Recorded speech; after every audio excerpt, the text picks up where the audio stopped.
Astro आचार्य channel में सभी बंधुओं का पंडित दिनेश दुबे का नमस्कार एवं स्वागत। बंधुओं, विवाह जैसा सामाजिक संस्कार का मूल आधार संतान उत्पत्ति है। संसार का प्रत्येक प्राणी अपने वंश की वृद्धि पसंद करता है।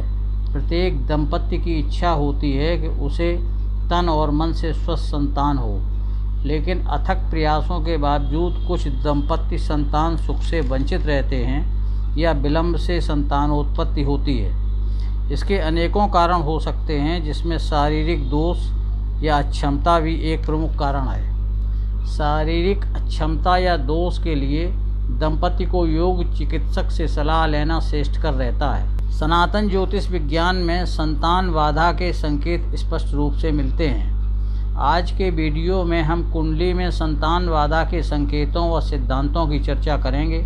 हमारी कोशिश होगी कि सभी सिद्धांतों की चर्चा बहुत ही सरल तरीके से करें, जिसे आप आसानी से समझ सकें। चलिए प्रारंभ करते हैं। बंधुओं, कुंडली में पंचम भाव, जिसे त्रिकोण भी कहते हैं, से संतान पक्ष का विश्लेषण किया जाता है। संतान पक्ष के प्रमुख सूत्रों में से प्रथम सूत्र ये है कि लग्न से या चंद्रमा से या गुरु से पंचम स्थान पर पापग्रह बैठा हो तथा कोई शुभ ग्रह की न तो दृष्टि हो न उसके साथ में हो, तो संतानोत्पत्ति में बाधा आती है। देखें, कुंडली 1, 2, 3 में ये योग दर्शाए गए हैं। प्रथम कुंडली कन्या लग्न की है। लग्न से पंचम भाव पर पापग्रह शनि है और किसी भी शुभ ग्रह गुरु, चंद्र, बुध, शुक्र आदि की दृष्टि पंचम भाव पर नहीं है। दूसरी कुंडली कर्क लग्न की है, जिसमें स्वग्रही चंद्रमा लग्न पर जरूर है, लेकिन चंद्रमा से पंचम भाव पर पापग्रह राहु स्थित है और द्वितीय पर स्थित दूसरा पापग्रह मंगल अपनी चतुर्थ दृष्टि से पंचम भाव को देख रहा है। किसी शुभ ग्रह की दृष्टि भी नहीं है। तीसरी कुंडली में गुरु चतुर्थ में नीच का है। गुरु से पंचम स्थान अष्टम भाव पर राहु पापग्रह स्थित है। शनि भी एकादश से पंचम संतान भाव को देख रहा है। स्पष्ट रूप से संतान बाधक योग बना है। सूत्र 2 कहता है कि लग्न चंद्रमा और गुरु से पंचम भाव का स्वामी 6, 8, 12वें भाव में बैठ जाए तब भी संतानोत्पत्ति में बाधा आती है। देखिए तीनों कुंडली। प्रथम कुंडली कन्या लग्न की है। लग्न से पंचम भाव मकर का स्वामी शनि अष्टम पर नीच का हो गया है। दूसरी कुंडली कर्क लग्न की है। चंद्रमा से पंचम भाव का स्वामी मंगल द्वादश पर स्थित है। तृतीय कुंडली में दशम पर स्थित नीच गुरु से पंचम भाव का स्वामी शुक्र अष्टम पर स्थित है। इन योगों में भी संतान होने में बाधाएं आती हैं। तीसरा सूत्र कहता है कि षष्ठेश, अष्टमेश या द्वादशेश पंचम भाव में हो और पंचमेश 6, 8, 12 में से कहीं बैठ जाए तब संतान बाधा योग बनता है। देखिए इस चित्र में मिथुन लग्न की कुंडली है।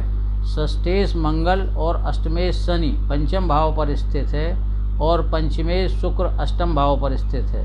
इससे संतान बाधक योग बना हुआ है। चौथा सूत्र कहता है कि पंचम भाव पर पापग्रह स्थित हों और पंचमेश नीच का बिना किसी शुभ ग्रह के स्थित हो तब भी संतानोत्पत्ति में बाधा आती है। देखिए चित्र में पंचम पर नीच का सूर्य पापग्रह स्थित है। पंचमेश शुक्र भी नीच राशि कन्या में गया है और दूसरा पापग्रह मंगल भी पंचम भाव को अपनी चतुर्दृष्टि से देख रहा है।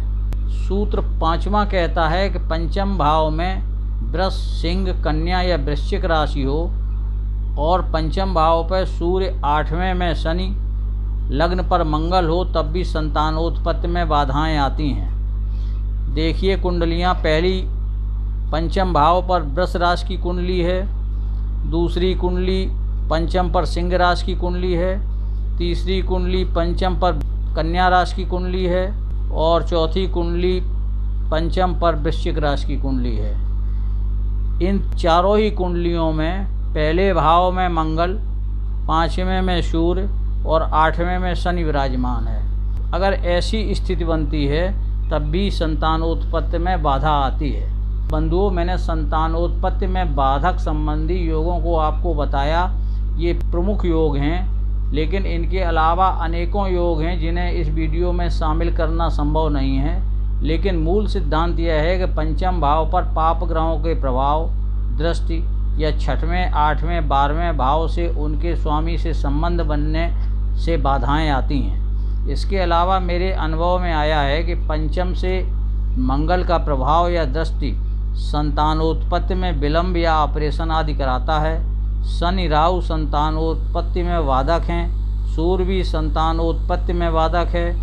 यहाँ तक अनुभव में आया है कि पंचम भाव पर स्वग्रही शुभ ग्रह होने के साथ यदि पापक ग्रह शनि राहु सूर्य बैठ जाएं या संबंध बनाएं तब भी संतान के लिए बाधक बन जाते हैं। लेकिन यदि इन पाप ग्रहों के साथ उच्च के शुभ ग्रहों की दृष्टि पड़ जाए तो संतान होती है, भले ही विलंब हो।